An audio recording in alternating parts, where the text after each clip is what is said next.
My uncle always said we were descended from royalty, that we were men whose lungs breathed fire, men whose veins no blade could sever, and whose ears were deaf to the intoxicating whim of the undertaker's hymn.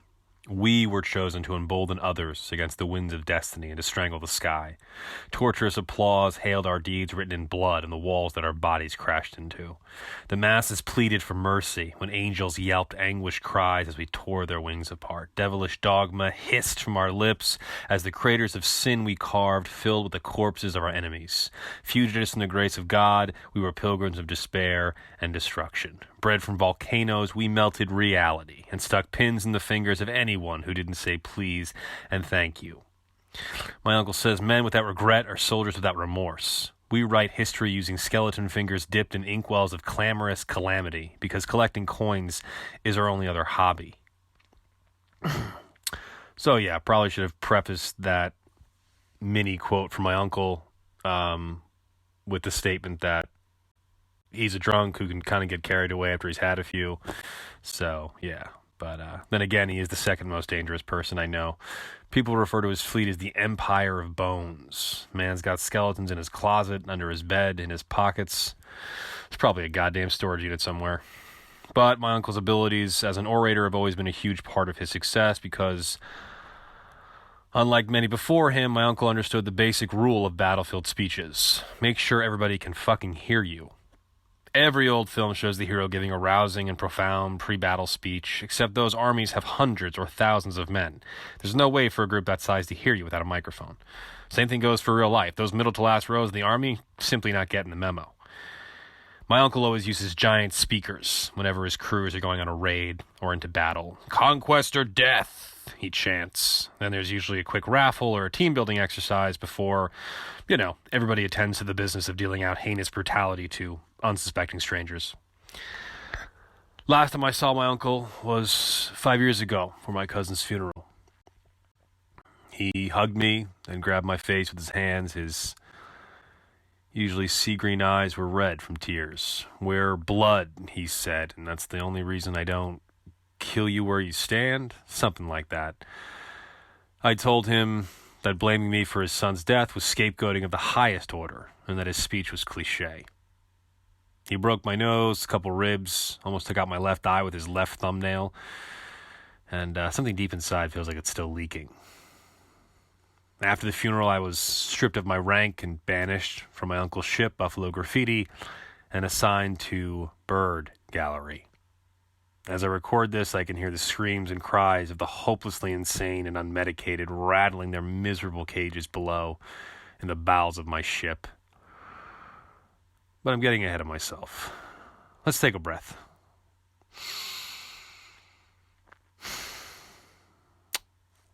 My name is Silo, and technically, I'm a pirate. I grew up way after the world ended. It's said that when things started to fall apart, the lock on civilization's door trembled at the touch of a new key. But over time, things like government and laws eventually shuffled aside and were decent enough to politely crumble as there was no alternative. All around the planet, water rose, order fell. The old ways drowned. No more social facades or pretending. Life became immediate and brutal. Out in the water, it was about survival. You were either predator or prey. Whenever I visit the archives on Library Island, I watch 20th century nature shows. I think of the old world as the old water buffalo, rooted out from the herd and caught by lions. The surviving water buffaloes look on as their fifth cousin once removed is devoured, and the look in their eyes is unmistakable. It's the contempt that survival breeds. Now, don't be alarmed that the meek didn't inherit the earth. My world is not totally void of civility, if you can pay for it. 2 super cities remain, New Jakarta and Hong Kong. The rich and well-connected and their workforce sit pretty behind massive walls with things like the internet and Haagen Daz ice cream. The rest of the world lives on islands, some man-made, others naturally formed. There's also mobile communities, groups of boats that come together on the open water to buy, sell, trade. And, of course, there are pirates. You get a healthy sprinkling of pirates all around the globe, but my uncle runs the biggest, most connected fleet. Sure, he's got raiding parties, but his biggest business is deep-sea diving and underwater forests. Within the bark of ancient trees are keys to developing new medicines. Turns out the solution to solving medical issues that humans experience during space travel or while living on other planets is at the bottom of Earth's oceans, in the deep dark. Speaking of the deep dark, my uncle has one customer, and one customer is all he needs, because that customer is Hopkins Hazard. Hazard is the definition of danger. The charisma of his violence is undeniable, and with his money and technology, his power is irrefutable. The whole world is pretty much the buzzing of flies to him. And Hazard Pharmaceuticals is only one arm of the Hazard Hydra business empire. I mean, the man has his own planet, where it's rumored he lives in a floating obsidian cube and rides a spotted horse across vast plains during massive lightning storms. Subtle, I know. But Hazard did teach me how to listen to madmen, how to separate the wisdom from the babble. Taught me to understand my own madness, but nothing with Hazard is ever free. And I do fear the day that he calls on me again. And not just ordinary fear, but primal, bottom of my gut fear. But you know what? Today's a good day, because I've arrived at Library Island, and of course, security bot Donnie the Grenade is waiting. Wow! Who are you? Not in the basic sense, but in the larger scheme of things. What's your emotional core? Are you kind? When's the last time you cried like a child who despairs and they can't solve the maze in the back of a cereal box? Show me some ID. I don't mean an improvised device either, because I'm a grenade, and I'll just pull the pin. I'm going to keep it 100 with you. As a grenade, I long to blow up. All I got to do is pull the... Wait a holy hot minute. Silo? Oh, shit. Pin back in. It's the beard. Didn't recognize you. It's been a minute. Yeah, man. How's things? Same shit, different day. You go right in. Heads up, though. Librarian is in full toga mode. Visually, it's downright dangerous in there. That man is so ugly, it's like God took his time with that son of a bitch. God took a minute. Took a full minute and cooked him up some ugly. Special sauce. It's hard to imagine, but in his younger days, the librarian was a part of the Silent Order, monks who take a lifelong vow of silence. He wasn't an especially devoted monk, but he got by. That is until the day the head of his order let out a long, thunderous fart that scared Christ off the cross and made the librarian laugh aloud. He was immediately exiled and became an outcast, but still, he found his true calling. After the toilet paper wars, TP was scarce. People started using the pages of books. Library Island was dedicated to preserving as many books as possible while still providing TP to my uncle's fleet. A true bookworm honors the book by reading it first, then using it. Of course, that doesn't happen very often. Librarians' favorite topic is how ancient people always argued whether Charles Dickens wrote such long books because he loved big stories or simply because he was paid by the page. In hindsight, the librarian sees Dickens as a prophet. His huge books provide a lot of TP, almost as if the author knew one day humans would bring upon themselves a ruinous future, becoming the disenchanted heirs of Armageddon in need of literature that could both nourish the soul and wipe the ass. Personally, my least favorite is A Christmas Carol with Illustrations. Last thing I fucking need is Ebenezer Scrooge glaring at me and muttering "humbug" as he wipes my ass.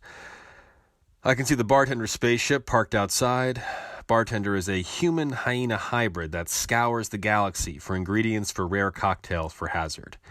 Yeah, he's a real ray of sunshine. He's also the road manager for the band. Making my way inside, I can already hear the wayward monk's booming voice.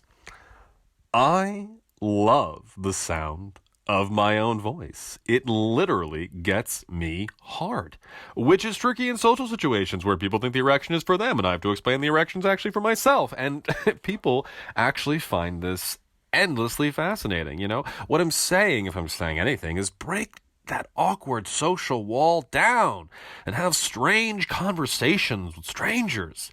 Kill small talk, stick it good, bleed it out. I mean, you being a hyena must be a hell of an icebreaker. Ah, there he is, Mr. Silo, the lonely captain of the ship of fools. Tell me, did any of your robot crew get handsy, and did you film it? Bartender's here. Yay. Just went downstairs looking for an old cocktail recipe for you-know-who. War orgy goes on at 8, which means we have time. Go get washed up. You know what they say, 1's a party, 3 is a parade. Quick note. War Orgy is a band. Well, first they were a laboratory accident at Hazard Pharmaceuticals. The result was 3 praying mantises becoming a sensationally talented heavy metal band. They tour the universe. They're huge. Well, they're small, but huge. Their most important show, though, is always Hazard's birthday. Hazard sits at this mile-long table, totally empty of guests. He sits at the head of it, and they play for him right there beside his dinner plate. God and his most devout disciples. Shit, I'd love to be a fly on the wall to see that. Now, Ship of Fools was mentioned earlier. Ship of Fools, a.k.a. Bird Gallery, is my uncle and Hazard's second collaboration.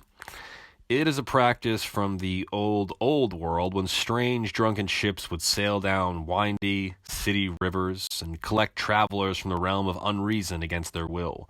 Then the boatmen would sail these mad vagabonds via enforced navigation beyond the city limits and thereby cleansing the local municipalities of any responsibility. Simply put, the Ship of Fools was charged with the duty of ridding cities of their insane, aka them who clog up the social drain. In this age, Bird Gallery is a one-way ticket to the edge of the world. Destination, Rage Island, where all the globe's undesirables go. If you find yourself on my ship, alas, my friend, you have rolled snake eyes on the cosmic gamble. Those who make the manifest are severely mentally ill people who can't afford their meds because Hazard Pharmaceuticals keeps their prices sky high. It's Hazard's way of ironing out the wrinkles in society, or what he perceives as wrinkles. My cargo also includes the criminally insane or occasionally politically unpopular individuals from the cities or island nations. My stops include both super cities and any island nations who can afford the hefty fee. Now, Dante had his Inferno, Hazard has his island. Place didn't happen by osmosis. His fingerprints are all over it. Once upon a tide, it was a resort that Hazard bankrupted and bought. At its center is a drooping pink casino with a giant marquee lined with broken bulbs. The roller coaster still works, and an especially nice touch are the fantastic peppermint-swirled poolside umbrellas which once provided shade for the mistresses of fat cats, but now they serve as stakes for the weak to be impaled on. Various tribes fight for dominance on the island, and cannibalism is rampant. But a town crier, an especially crafty islander who lives high up in the trees, can always be relied on for a status update when I arrive. It's high noon, and all is unwell! Hazard has the island wired for sound, and drones are running 24/7, but it's more than an experiment to the tycoon, more than just a bit of fun for idle hands. I don't know what his endgame is, and I don't want to know. After all, as the saying goes, the tree of knowledge is not the tree of life. I'm just the delivery guy. On the water and in the cities,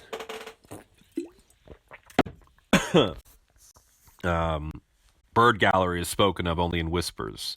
You know, the story goes that my ship sails by devouring light, and that deep down in the engine room, the boogeyman's calloused hands are forever shoveling chandeliers and rainbows into demon engines of rabid darkness. Truth is, I run just a skeleton crew of robots, and the name of the ship is changed every few years to keep people guessing. Bird Gallery, named by my uncle, of course, draws its name from an ancient ship that was taken by pirates on April Fool's Day, and the first shot fired hit the captain right in the ass. It's my uncle's way of shaming me. Considering that I was once his right hand, I've fallen as low as you can go for a pirate, but never do I forget my oath. Till the day I die, I am at war with all mankind.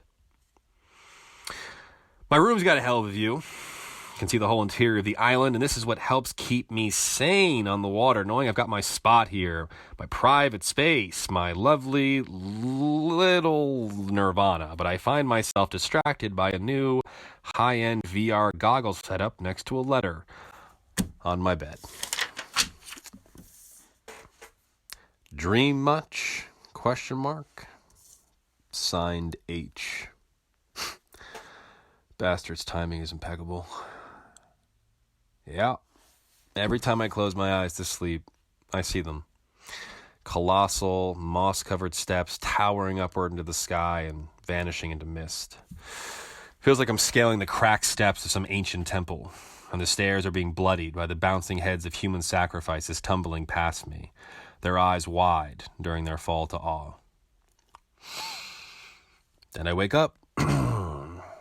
By itself, the dream isn't significant. What is mighty curious, though, is that Hazard's been having the same dream for as long as he can remember.